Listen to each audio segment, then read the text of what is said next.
Hi! டயர்டா இருக்க உங்க பிரெயின கொஞ்சம் ஆக்டிவேட் பண்ணலாமா? வாங்க.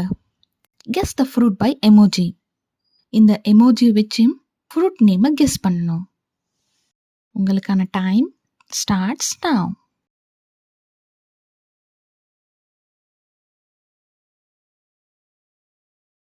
ஆமாங்க. வாட்டர்மெலன். ஆன்சர் கரெக்ட்டா பண்ணியிருந்தீங்கன்னா ஒரு லைக் பண்ணிடுங்க. Next question. இந்த 2 எமோஜி வச்சு ஃப்ரூட் நேம கெஸ் பண்ணுங்க. என்னவா இருக்கும்? ஆமா, பிளாக் கரண்ட். கரெக்ட்டா ஆன்சர் பண்ணியிருந்தீங்கன்னா ஒரு கமெண்ட் பண்ணிடுங்க. இந்த ஃப்ரூட் என்னவா இருக்கும்? கெஸ் பண்ணுங்க.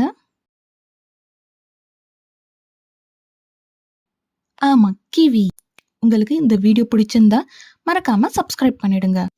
கரெக்ட் ஆன்சர் பண்ற ஃபர்ஸ்ட் 3 கமெண்ட்ஸ்க்கு நெக்ஸ்ட் வீடியோல ஷவுட் அவுட் இருக்கு. மறக்காம நெக்ஸ்ட் வீடியோவும் பாருங்க.